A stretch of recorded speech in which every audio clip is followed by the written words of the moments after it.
Đi Kyoto mà không thăm đền chùa thì khác gì vào KFC mà không gọi gà, các bạn công nhận không? Nhưng chuyện này vẫn có thể xảy ra nếu người cùng đi Kyoto với bạn là một cháu 18 tuổi, không quan tâm đến tôn giáo, bảo tồn, di sản kiến trúc cổ gì sất. Mà thời mình trẻ trâu như nó thì mình cũng có quan tâm đến mấy cái này quái đâu. Thế nên trong video này mình sẽ giới thiệu với các bạn 2 điểm tham quan tạm gọi là trẻ trung trong một thành phố già khú khụ. Nhưng trước hết phải nói qua về cái sự già khú khụ của Kyoto đã. Kyoto là phiên âm Hán Nhật của hai chữ này. Phiên âm Hán Việt của nó là kinh đô. Nghe tên là biết mặt hàng rồi đúng không?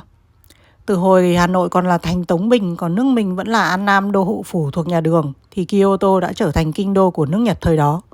Thời đó gọi là thời Heian, Bình An, nên tên chính thức của Kyoto là Heian-kyo, tức là Bình An Kinh. Nhưng cái tên gọi tắt là Kyoto, tức kinh đô, dần dà được dùng nhiều hơn. Kiểu như ở ta cũng toàn gọi Thăng Long là kinh ấy. Như tập Thượng Kinh Ký Sự của Hải Thượng Lãn Ông Lê Hữu Trác chẳng hạn. Quay lại với lịch sử Kyoto, dù có một thời gian ngắn gián đoạn do biến loạn, nhưng tổng thể thì thành phố đóng vai trò kinh đô của nước Nhật suốt hơn 1.000 năm. Từ năm 709 mấy, tức là ngang thời Phùng Hưng khởi nghĩa ở ta, đến năm 1868, thời điểm có cuộc cải cách to lớn hiện đại hóa nước Nhật mà ở ta vẫn gọi là Minh Trị Duy Tân, và thủ đô được chuyển về Tokyo. Chính vì có lịch sử hơn ngàn năm như vậy nên thứ Kyoto không thiếu nhất là di sản, đền chùa cổ. Mình sinh ra lớn lên ở Hà Nội, nơi vẫn thường được gọi đùa là ngàn năm văn vở. Bước chân ra khỏi nhà đi bộ 5 phút gặp mấy cái đền thời Lê, thời Nguyễn độ 200-300 năm. Đi thêm 10 phút gặp một di tích lịch sử đặc biệt cấp quốc gia 900 mấy chục năm. Nhưng đến Kyoto thì mình vẫn thấy ngợp vì thành phố lắm di sản quá mà các di sản lại được giữ gìn nguyên vẹn quá. Không kiểu bị bọn ngu dốt nhân danh chủ nghĩa nọ kia lấn chiếm với phá mẹ hết như ở một nước Đông Nam Á không tiện nêu tên. Để hình dung được cái sự giữ gìn nguyên vẹn của Kyoto chắc phải nhắc đến thời chiến tranh thế giới thứ hai. Tháng 5 năm 1945 là Đức ở châu Âu đầu hàng quân đồng minh rồi. Nhưng ở châu Á thì Nhật vẫn đánh, mà đánh kiểu tử chiến đến cùng ấy. Do nước Nhật là đảo nên họ đã quyết phòng thủ thì phe đồng minh phải thiệt hại rất lớn mới đổ bộ vào đánh chiếm được. Thế là Mỹ đưa ra một phương án đập tan ý chí, ép Nhật đầu hàng nhanh, thả bom nguyên tử. Và các bạn biết không? Kyoto ban đầu nằm trong danh sách mục tiêu cho một trong 2 quả bom nguyên tử đấy. Nhưng Bộ trưởng Chiến tranh của Mỹ khi ấy là Henry Stimson phản đối, nên Kyoto thoát, Nagasaki chịu thay. Lý do để Stimson gạt Kyoto ra là việc phá hủy một thành phố mang tính biểu tượng nghìn năm với bao nhiêu địa điểm tôn giáo văn hóa quan trọng như thế sẽ khiến người Nhật căm thù sâu sắc, và tâm lý căm thù này sẽ gây khó cho Mỹ trong việc hòa giải hậu chiến. Đấy, thế là nhờ tầm nhìn của người Mỹ nên mình và bao nhiêu du khách khác mới có cơ hội trầm trồ trước những di sản như ngôi chùa Thanh Thủy Kiyomizu-dera này.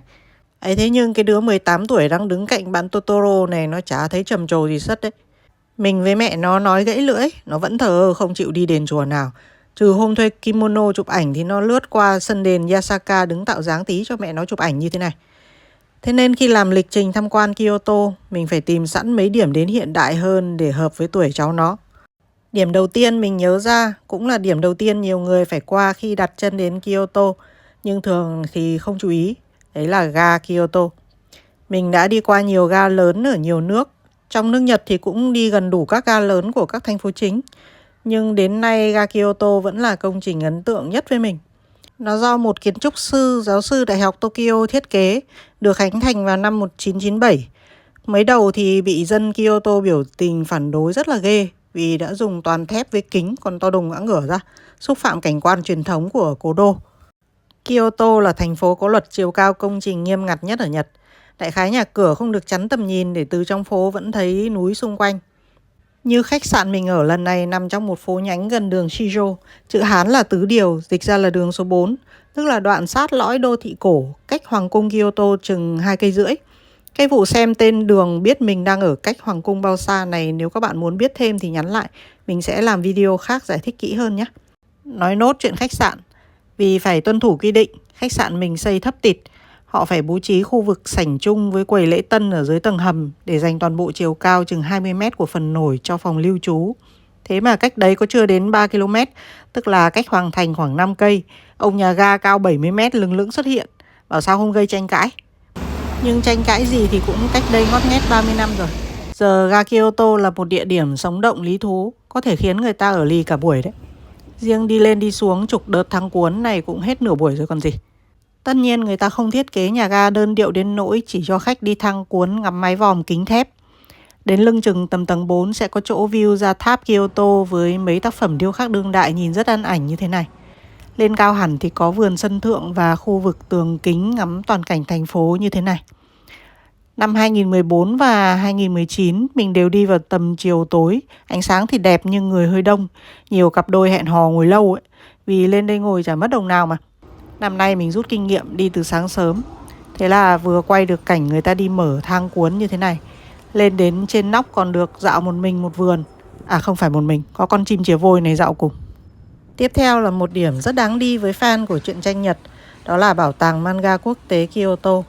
Tòa nhà này vốn là một ngôi trường tiểu học cũ được cải tạo lại. Mấy trăm nghìn cuốn truyện tranh từ khắp nơi trên thế giới được lưu trữ tại đây. Có cả truyện từ Việt Nam này. Một điểm rất hay là đây không phải kiểu bảo tàng tủ kính cấm sờ mà nó giống thư viện hơn. Khách khứa có thể ngồi đọc manga ở khắp nơi. Mình không phải là fan của truyện tranh hoạt hình Nhật. Hồi bé thì có đọc Doraemon, Nhóc Maruko. Sau này xem thêm vài phim Ghibli nữa thôi. Chưa kể là mình còn mù chữ Nhật. Mà lọt vào đây cũng đi tha thẩn rõ lâu. Nhìn khung cảnh còn nổi da gà. Nên cái đứa 18 tuổi mà đi cùng mình ấy, nhìn chung là nó hài lòng với điểm tham quan này. Đây, cháu nó đang vẽ tranh trên giấy nhắn để góp vào góc check-in với bạn bè quốc tế đây. Đằng nào video này cũng dài thậm thượt rồi. Để mình nói thêm về mối liên hệ giữa một thành phố già như Kyoto và một ngành công nghiệp có vẻ trẻ như truyện tranh nhé. Mình tính ra cũng làm việc trong ngành xuất bản sách bao nhiêu năm. Thỉnh thoảng đi nhà in canh màu cho truyện chữ bên mình còn liếc ké thấy truyện tranh của nhà xuất bản Kim Đồng đang in. Nên mình quan tâm và thích chia sẻ về mấy chuyện mang tính hệ thống như thế này. Các bạn thông cảm nhé. Nói gì thì nói, truyện tranh dù khác biệt rất lớn với truyện chữ nhưng xét kỹ vẫn thuộc ngành công nghiệp xuất bản in ấn. Mà Kyoto thì như đất tổ của ngành xuất bản và in của Nhật luôn. Các bạn tưởng tượng trong hơn 1.000 năm làm kinh đô, số lượng văn bản chính quyền ban hành, rồi kinh sách trong đền chùa, rồi tài liệu nghề nghiệp liên quan đến tầng lớp quý tộc và thợ thuyền, rồi các tác phẩm thơ văn, tranh ảnh, ca ngợi, giải trí, vân vân và mây mây. Túm lại là các thứ cần sao chép in ấn và đưa đến tay người đọc qua ngần ấy năm nó nhiều và thúc đẩy nghề xuất bản, nghề in đến mức nào. Kyoto là thành phố hơn 1.200 năm tuổi, đồng thời cũng là thành phố có tỷ lệ sinh viên trên dân số cao nhất ở Nhật, xấp xỉ 10% luôn. Nhu cầu sách vở, giáo trình giảng dạy, rồi tạp chí học thuật rất lớn. Chính vì thế nên Kyoto là nơi đặt trụ sở của nhiều nhà xuất bản và công ty in lớn. Ngay cả tập đoàn Nintendo sừng sỏ về máy chơi game ban đầu cũng chỉ là một xưởng in bài lá, kiểu Tú Lơ Khơ Nhật ấy, ở Kyoto này đấy. Quay lại vụ truyện tranh. Kyoto là đất tổ của nghề xuất bản và in ấn. Bộ tiểu thuyết đầu tiên trong lịch sử thế giới là truyện kể Genji, ra đời và lấy bối cảnh ở Kyoto. Nên cũng dễ hiểu khi tác phẩm được coi là truyện tranh đầu tiên của Nhật cũng xuất hiện ở đây. Các bạn đoán xem cuộn biếm họa người và thú này có từ năm nào? Nó cổ hơn bài Hịch tướng sĩ của nước ta một tí, tức là chừng hơn 800 năm tuổi thôi ấy mà. Vì có nền tảng lịch sử, văn học, mỹ thuật, xuất bản in ấn như thế nên một cách tự nhiên Kyoto trở thành cái nôi đào tạo ngành vẽ kiêm kể chuyện. Đại học Tinh hoa Kyoto, Kyoto Seika University là trường đầu tiên ở Nhật có khoa manga. Đúng rồi đấy, nguyên một khoa giảng dạy nghiêm túc về truyện tranh. Trường này cũng là bên phối hợp với thành phố để thành lập nên bảo tàng manga quốc tế Kyoto mà mình giới thiệu lúc nãy. Các giảng viên và sinh viên của trường chính là những người trực tiếp vận hành bảo tàng. Họ cũng tham gia hướng dẫn các buổi workshop tại bảo tàng luôn. Kyoto còn khá nhiều điểm tham quan có vẻ thú vị và phù hợp với người trẻ như khu công viên phim trường Toei, cửa hàng Nintendo Kyoto hay Pokemon Center. Mình đều ghi chú trong lịch trình, đại khái đủ để lượn quanh Kyoto 3 ngày mà không bước chân vào đền chùa nào cả. Nhưng tiếc là, hay là may là, cháu 18 tuổi có bạn học ở Osaka nên lượn qua đấy chơi cả ngày. Thế là mình với mẹ cháu tự mò đi mấy điểm hợp lứa tuổi hơn, chẳng hạn như ra bờ sông Kamo ngắm vịt, hay ra Uji, thánh địa của các con nghiện matcha. Nhưng vụ trà xanh này thì mình phải làm video riêng mới bỏ. Các bạn bấm theo dõi kênh mình để đón xem nhé.